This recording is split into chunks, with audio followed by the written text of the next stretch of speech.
Well, thanks for joining us today for our next episode of Mixed Messages with Jeff Bogue. My name is Joe Caruso, and I'll be your host as we dig into today's topic. From news sources to comedians, from friends to advertisements, it seems everyone has an idea of how we should think, live, and make decisions. But when even the experts sound convincing and yet disagree, how do we cut through the noise? And how do we sift through all of the information overload and choose what actually governs our lives? Well, our leadership here at Grace has been processing these things and praying for all of us, so we want to offer a resource to navigate some of the day's most pressing topics and questions.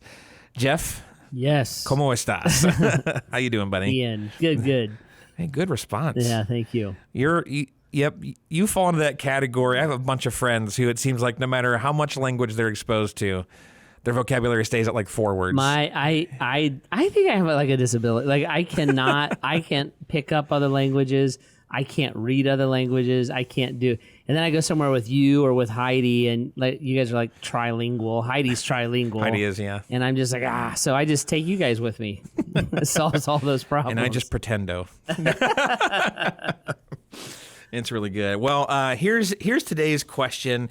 It's really almost more of an attitude that continues to strike across all aspects of culture. On Mondays, we critique our football teams. We critique movies. We would have said something better than the person that said something on social media. We critique everything that comes out of the quote-unquote other side's mouths, no matter what it seems to be.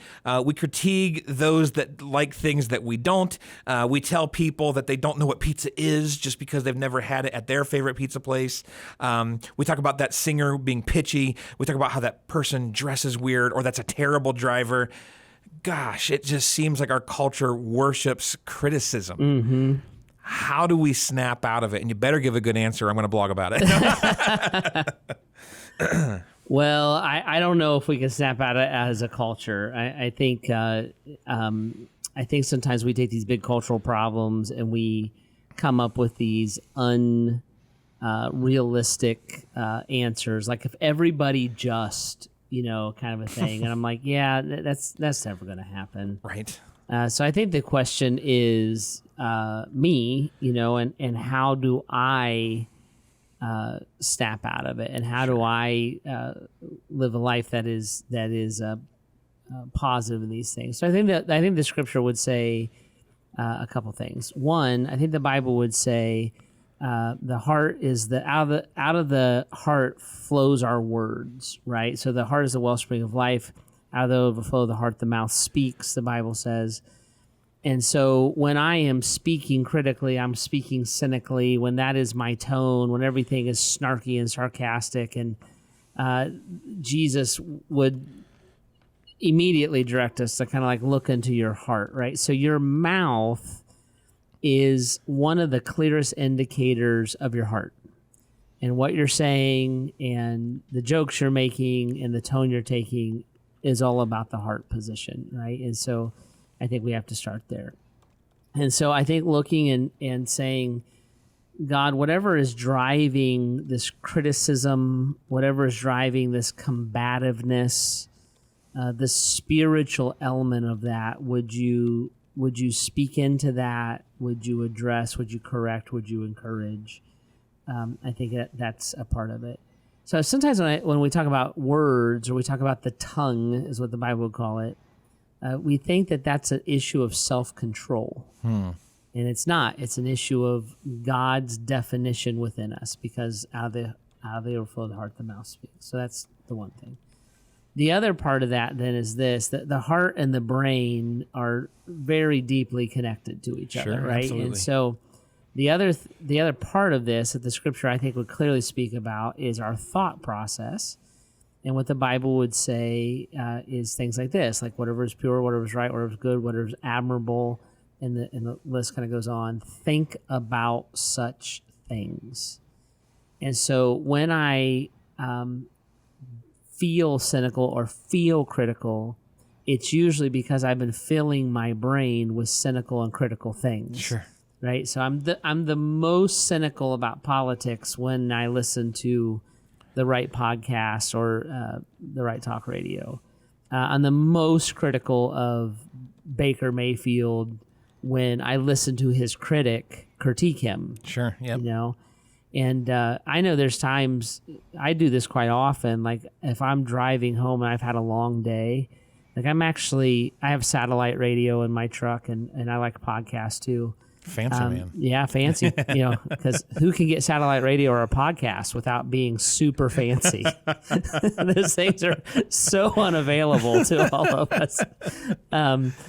But as I'm going home, if I've had a long day, I will literally really think about what I listen to, because I want to change my mind, and that affects my heart, and go from there. So I think those are the two things that the Bible would say. Like, your words reveal your heart. Your heart is affected by your mind. So look at the heart, control the thoughts, and it changes the outlook on things. That's really helpful, especially as we try. My guess is many of us listening, we try not to be cynical, or we try not to be critical, but my guess is a huge number of us listening sometimes fail at that drastically. So how do we then go at the heart? Like if the mouth is just an overflow of where the heart is, and I know that there's kind of the platitudes, if you will, we'll fill it with Christ, but how? So I actually would press pause on that for a second. I'm not sure most of us do want to be positive and encouraging. Okay, there you go. Good challenge. Yeah, I don't. For me, cynicism and sarcasm is a sport. Sure. So it's fun. How many times have I picked on you in the last 4 minutes? It's up there. Yeah. So like, and I think this is part of why this question came up. Like, this is in us, like in our culture, and even I think of myself. I'm terrible about this. If you misspeak or mess up, I'm gonna be on you in a heartbeat. Now, I'm going to call it being funny or teasing, but it's just a lighter version of being mean. Sure. I know. So counseling helps, Joe. But first of all, I'm not sure that's always our intention. And there's a side of that, like being fun and teasing. Within the proper relationship, that's all fine and good. I don't want to guilt trip everybody, but I'm not sure I wake up every day thinking, how can I bring encouragement and Christ-likeness to my personal relationships? Sure. I think I would liken it to, I'll just be transparent here. If you asked me what I want, if I was trying to set a trajectory for my life, I would tell you I would like to eat healthy and make good choices with the food that I eat. And then I want Chick-fil-A for breakfast. Yeah. Like I do want this. But my default momentary wants always seem to trump my long-term want. So I think if there was any correctness, and maybe not, I'm wrong often, to most of our listeners want to do that, it might be that platitude. Yeah. I would love to be less cynical. I would love to be less critical. Those stupid Browns, that we slip right back into it as fast as anything. I think I agree with you there, and I think we do this in a lot of ways in the Christian life. I think we romanticize what that would be like. Sure. And in that romantic moment, like you use this illustration of your health. It's like, I'm gonna eat clean and I'm gonna go work out, and I'm like, and then the morning comes, you're like, I'll get the biscuit, and sit for the rest of the day. So, I think for most of us, we romanticize it because somebody has told us that hurts, like your tone hurts, your criticism hurts. We have a friend or a loved one who is in some kind of a deficit. They're hurting, and we romanticize what we might say to them or not say to them.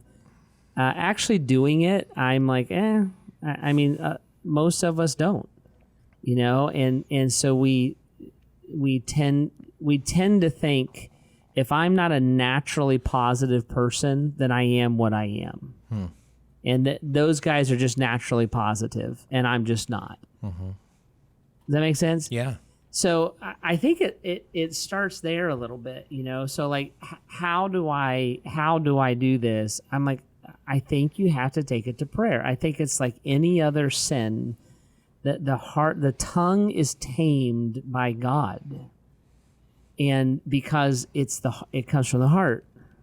So my heart has to be changed. My longings, my desires have to be changed, not just romanticized about, but I actually have to do that spiritual work of allowing God into those places. Then I think what happens is you get practical with it. Like if you were going to change your eating habits, you would get practical with that. You would be like, I would put in some self-discipline. No matter what, I'm not going to Chick-fil-A. I'm going to go to Earth Fare or Mustard Seed, and I'm going to buy food for lunch for this week so that I can eat that. So you see what I'm saying? Yep. You would put skin to it. So almost any spiritual habit that or change that we're trying to make requires effort like that, right? If my wife looked at me, and she has, and said, could you please soften your tone? Well, I have to get real aware of that and maybe think through what I'm going to say before I say it, because I'm trying to love her that way. So I think that's take thought captive stuff. I think that's prayer stuff. Yeah. I think that's looking and saying, what are the psalms, hymns, spiritual songs of encouragement that I'm going to speak into people's lives? What can I say to someone on purpose, text, email, whatever, that would encourage them? You have to be deliberate in it, or you just slip back into it. I was thinking, well, first of all, I think I'm realizing I have an addiction, because when you said no matter what, I'm not going to eat at Chick-fil-A, I actually was like, well, I mean, so that no Chick-fil-A. Oh, okay. But do you have to give permission to some people maybe to call you out? Sure. What would that look like? How do you proactively invite people into that process? I think you invite them into that process. So you're looking at people who are going to hear your words or around you every day, and say, when you hear me being harsh or you hear me being cynical, I want you to call me out on that. You relate to this, Joe, and most of our listeners wouldn't necessarily know this, but it is our preaching process at Grace Church. Sure. So, yeah. If you're going to preach at Grace Church, you're going to get critiqued 5 times. Once by everybody before you speak, and then you're going to do a draft run, and you're going to get critiqued again. And then after Saturday service, after first service Saturday, actually 6 times, and then you get critiqued by everybody again on Monday morning. And all you're doing is giving a permission, tell me about the tone, and I would have critiques of you, Joe, you did this and that, and you'd be like, I'm trying to break that habit. Yep. You would have critiques of me. We would go through every word and illustration, but you literally are just inviting that. Absolutely. Right. So in a situation like this, it's got to be somebody, I think, who's walking through life with you. Yep. I don't think it's an accountability question. Did you say anything mean? No. It's it has to be caught in the moment. I think we're blind to this stuff a lot. But yeah, you look at some people around you, you say, this is bugging me, I'm working on it spiritually. Would you smack me in the back of the head, kind of a thing, every time I sound snarky about something? And then don't get mad when you get hit. Yeah, I think we have to, in that relationship, you somehow have to continue to remind each other, this isn't about personal attack. This is about you are desiring to become a more Christ-like person. That's right. And so when I say, hey, Jeff, that one might have went over the edge a little bit, we have to continue to remind each other, Jeff, I'm not telling you that because, Jeff, you're terrible at being a human being. I'm telling you that because, hey, we talked, you're trying to get better at this, and that one was a place that we need to tweak. Okay, yeah, right. And so that the attitude that we go about it, the way in which we talk to each other about it, has to continue to be in that healthy vein of relationship as well. So let's see here. How do we kind of keep this in front of us? Because I think that this one is pervasive a little bit. If we're not, I think it'd be very easy to listen to this podcast and have one of those platitude moments. Yep, I don't want to be as critical as I usually am. and then tomorrow morning or next week, we're kind of right back to where we started. Mm-hmm. Do you have any advice for us on how to like remind ourselves or try to create some type of a habit to get it going? I know when I'm working on a spiritual habit or even like a dietary habit or whatever, what I will do is I will do something to remind me that habit will be in front of me. So years ago, when I first got in ministry, I felt like I was a very critical, very not funny, teasy, but like mean person, harsh person. And I wanted to break that habit. So what I did, I got out, this is so weird, but I got out my old high school class ring and started to wear it. And I'm like, I sound like a high school jerk that is being mean to nerds. And that ring is big enough that it will clunk or bother me or whatever. And it was just this constant reminder. When I'm trying to lose weight or eat clean, I'll get out a dry erase marker and I'll put 21 marks on my bathroom mirror. It drives Heidi crazy. And every night my reward is I get to erase that mark. But I'm creating a discipline. And whether it's being critical with your words or it's pornography or it's generosity or whatever spiritual discipline it is, I'm saying this is a high priority for me. This is not something, Jesus isn't, if you pray about Chick-fil-A, Jesus isn't going to come and take your craving for Chick-fil-A away from you. Yep.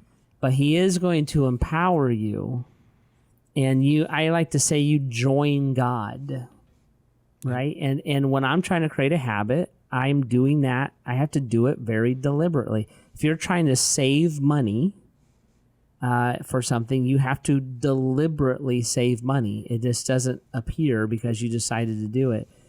And so I'll put something in front of the speedometer of my truck, or I'll wear some clunky ring, or when I'm really trying to pray for my 3, we'll wear the Grace Church bracelets, and it's that kind of stuff. And I think it helps with it a lot. Yeah, I think as you were saying that, my mind started going down the rabbit hole of the positives too.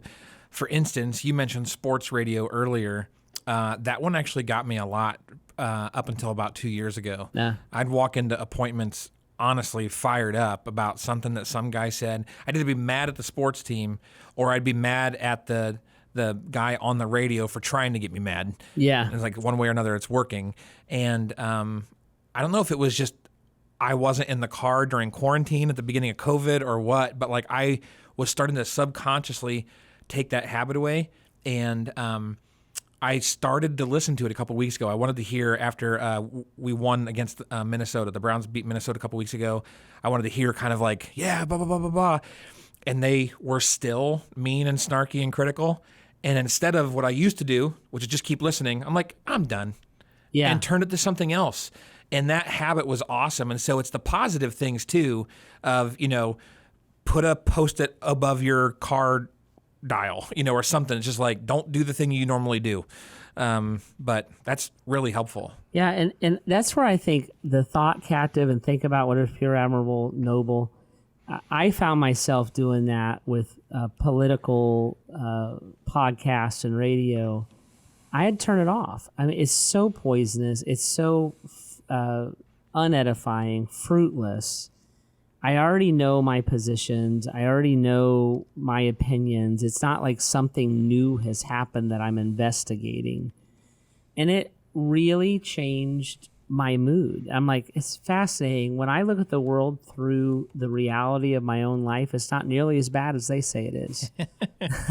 Yeah. And I think that's the stuff that's important. And so I think you fill your mind with joy, your heart becomes joyful, and you speak joy, encouragement, et cetera, et cetera. Even humor, on my satellite radio that, I have because I'm a mogul. There's a clean stand-up comedy channel on that called Laugh USA. I listen to that sometimes. I'm like, I just need to change my mood. Yep. And something light and funny. I'm kind of a difficult laugh. Like it takes a lot to get me to actually laugh at somebody. But when that happens on there, I walk into the house a totally different person. I literally think of strategies like that. And we're talking about being critical. I would just say being Christ-like and the practical applications of bringing something foreign into our life or changing a habit. That's good. That's really good.